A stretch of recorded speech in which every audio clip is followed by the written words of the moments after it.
M-am trezit la sunetul îndepărtat și slab al unor plânsete. La început, mintea mea obosită a asociat sunetul cu unul dintre copiii noștri. Mintea mea abia balansându-se pe marginea conștiinței. Dar cu cât stăteam mai mult timp întins acolo, cu atât mai mult am început să realizez cât de greșit suna. Sughițurile erau prea întunecate, asemănătoare cu cele ale unui om matur, și veneau din afara casei noastre. Poți să vezi ce fac copiii, te rog? Am urmărit soția mea care stătea întinsă lângă mine, încă parțial adormită. Nu e vorba de copii, i-am răspuns în șoaptă, mai mult deranjat decât orice altceva. După ce am aruncat o privire pe fereastră, mi-am confirmat rapid suspiciunile. Așa cum mă gândeam, în mijlocul străzii era un bărbat care stătea în picioare, pur și simplu plângând. Chiar dacă luminile vechi ale străzii abia luminau, era clar că ceva nu era în regulă cu prezența lui. Stătea perfect nemișcat în timp ce plângea, nici măcar nu părea să respire, în timp ce scotea strigăte frânte care spulberau liniștea nopții. De cealaltă parte a străzii, am putut vedea cum se aprindeau luminile unor vecini, deoarece mai mulți fuseseră în mod clar treziți de sunet.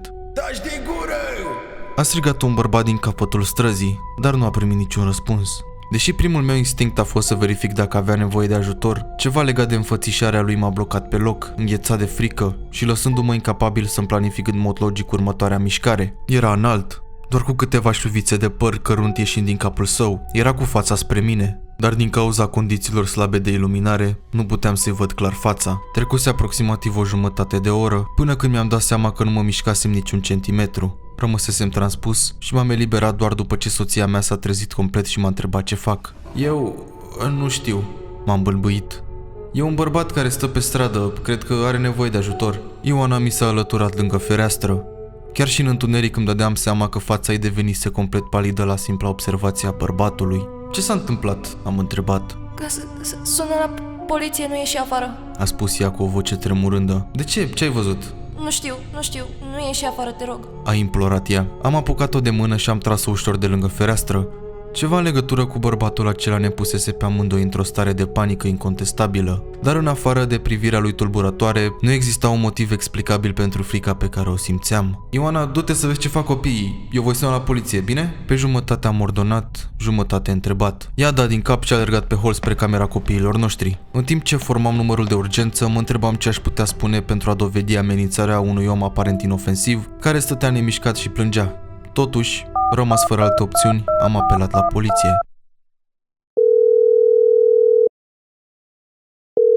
911, care este urgența dumneavoastră? A întrebat o femeie la celălalt capăt al firului. Îmi pare rău, numele meu este Zack Clarkson. Este un bărbat care stă în mijlocul străzii și plânge turbulent. Nu știu dacă e beat sau ce, dar îmi sperie copiii. Nu pot spune că este urgență, dar cu siguranță este ceva în neregulă cu omul acela, am explicat eu. În regulă, domnule, vom trimite o mașină de patrulare să verifice. Ați putea confirma adresa dumneavoastră, vă rog? A întrebat ea. I-am confirmat datele și conversația s-a încheiat. Datorită nopții liniștite, au estimat că o mașină de patrulare va trece pe acolo în mai puțin de 10 minute. După ce am făcut asta, am simțit că mi-am îndeplinit îndatorările civice și odată ce Ioana s-a întors să-mi spună că copiii dormeau adânc, m-am liniștit puțin. După ce am închis jaluzelele, ne-am îndreptat amândoi înapoi în pat, încrezător că poliția se va ocupa de situație. Mi-aș fi dorit ca acesta să fie sfârșitul poveștii noastre, sincer. Dar, după cum a vrut soarta, lucrurile au continuat să se înrăutățească de acolo. Stăteam în pat, mult prea neliniștit ca să adorm. Mă uitam la ceasul care ticăia ritmic, timp de o oră. Bărbatul continua să plângă, producând suspine mai zgomotoase și necruțătoare cu fiecare secundă care trecea. Au trecut 2 ore, iar poliția nu apăruse. Până atunci, m-am gândit să mă mai uit încă o dată pe fereastră, dar simplul gând al prezenței sale m-a împiedicat să despart perdelele. În jurul orei 4 dimineața, ajunsesem să cred că voi trece printr-o noapte albă, dar când primele raze de soare portocalie au atins jaluzelele, tot ce era în jurul meu s-a întunecat, obligându-mă să intru într-un somn fără vise. Spre groaza mea, plânsul nu înceta nici aici. Au trecut ore întregi în timp ce eram blocat într-o stare inconfortabilă, undeva între conștiință și somn. Odată ce m-am trezit în sfârșit, am fost întâmpinat cu puțin mai mult decât întunericul total care venea de afară. În timpul verii, mă așteptam ca soarele să răsară în jurul orei 6 și din moment ce era în jur de ora 4 ultima dată când am verificat, știam că era imposibil să fi stat adormit mai mult de 30 de minute. În ciuda acestei logici, corpul meu se simțea mai mult decât distrus. Eram chinuitor de deshidratat, iar vezica mea era pe punctul de a exploda. M-am rostogolit din pat, slăbit și mahmur, încă auzind plânsetele bărbatului. Între timp, soția mea încă dormea liniștită, apare nefiind deranjată de scomotul nefiresc. Apoi mi-am luat telefonul și am verificat ora. Era ora 12:03 AM. Imposibil, având în vedere că în urmă cu câteva clipe fusese 4. M-am împiedicat până la fereastră, încă pietrificat, dar hotărât să aflu ce naiba se întâmplă mai exact. Stătea pur și simplu acolo, nemișcat în aceeași poziție ca prima dată când l-am văzut. În josul drumului am observat o mașină de patrulare goală, cu luminile stinse, dar ofițerii înșiși nu erau nicăieri la vedere. Ce naiba se întâmplă? Am mormâit în sinea mea. Ca și înainte, vederea bărbatului m-a pus într-un fel de transă. Transă care a fost întreruptă doar când am auzit o voce mică venind din spatele meu. De ce plânge omul? A întrebat fiul meu. Hei Alex, unde este fratele tău? Am întrebat și eu. Este în camera lui, a făcut pipi în pat, a spus el cu nonșalanță. Steven avea doar 5 ani, dar am presupus că zilele în care făcea pipi în pat erau de domeniul trecutului, având în vedere că ultimul accident avusese loc cu mai bine de un an în urmă. Înainte de a-l verifica, am decis să mai sun la poliție, dar înainte de a forma numărul am observat ziua. Era sâmbătă, ceea ce însemna că dormeam de aproape 24 de ore, sărind peste ziua de vineri cu totul. Alex, du-te în camera ta. Tata trebuie să dea un telefon, apoi voi veni să văd ce faci, bine? În stare de șoc am notat informația pe un calendar și am sunat din nou la poliție. Din păcate, spre groaza mea absolută, nu aveam nici măcar o bară de semnal. O, Doamne, am dormit toată ziua, cum? A strigat soția mea, confuză și stânjenită. Tocmai se rostogolise și ea ca să verifice ora. Nu știu, am răspuns cu tot calmul pe care l-am putut strânge în acel moment. Nu are niciun sens. Și tipul ăla încă mai plânge? Unde este poliția? A întrebat ea. Mașina lor e acolo, dar au dispărut, pur și simplu. Pe măsură ce minutele treceau, am realizat mai profund faptul că, de fapt, am pierdut o zi întreagă dormind. De aceea Steven făcuse pipi în pat și de aceea propria mea vezică era pe punctul de a exploda. Pentru că fusesem cumva sedați. Fusesem forțat să dormim toată ziua, doar pentru a suferi ororile nopții. Dar, ca părinți, aveam o capacitate incredibilă de a ne reevalua prioritățile.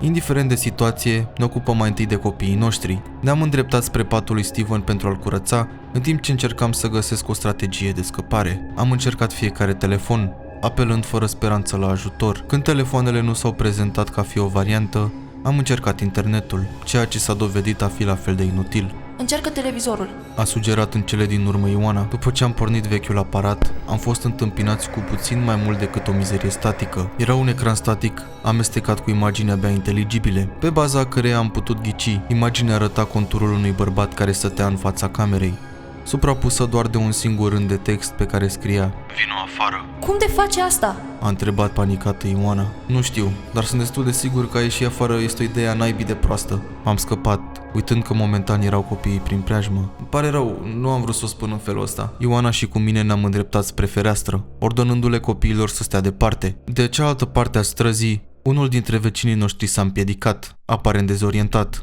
Ținea în mână o bâtă. "Am să te fac praf!" a strigat. Am deschis fereastra, gata să strig la el să se întoarcă înăuntru. De îndată ce vecinul nostru a ajuns la bărbat, cartierul a căzut într-o tăcere asurzitoare. A trecut o secundă, apoi plânsul a fost înlocuit de un râs maniacal care creștea în intensitate cu fiecare clipă care trecea. Deși știam cu toții că râsul venea de la bărbat, în același timp suna ca și cum cineva se afla în propria noastră casă. A fost cel mai tulburător și tumultos lucru pe care l-am auzit vreodată. Suficient pentru a ne trânti la pământ în agonie absolută. Închideți fereastra! A strigat Ioana. Am făcut repede ce mi s-a spus, fără niciun rezultat. În ciuda eforturilor noastre, râsul a rămas la fel de intens și puternic. Apoi, la fel de brusc cum începuse, s-a și oprit. Pur și simplu. "Ce a fost asta?" a strigat Alex, în timp ce Ioana i-a prins atât pe el cât și pe Steven într-o îmbrățișare strânsă. Și e în regulă. A spus ea cât de reconfortantă a putut. Doar stai departe de ferestre, bine? Până am reușit să mă ridic pentru a evalua situația, vecinul nostru dispăruse de mult. Tot ce rămăsese în absența lui era o dâră de sânge și mațe care ducea până la monstrul de om, care se întorsese prompt la plânsul neîncetat. A plecat. Am lăsat să iasă doar o șoaptă. Următoarele ore au fost petrecute într-o tăcere absolută. Tot ce puteam face era să așteptăm răsăritul soarelui și să ne rugăm pentru o scăpare și puțină speranță. Am ținut televizorul deschis, în caz că ar fi apărut vreo veste. Copiii noștri, deși îngrijorați, erau prea mici pentru a înțelege pe deplin gravitatea situației. Într-un fel, îi invidiam. Ne vedeau ca pe gardienilor supremi, capabili să-i protejăm de orice rău din lume. Dar, pe baza a ceea ce tocmai văzusem, nu credeam același lucru. Ne-am îndreptat spre bucătărie pentru a lua ceva de mâncare.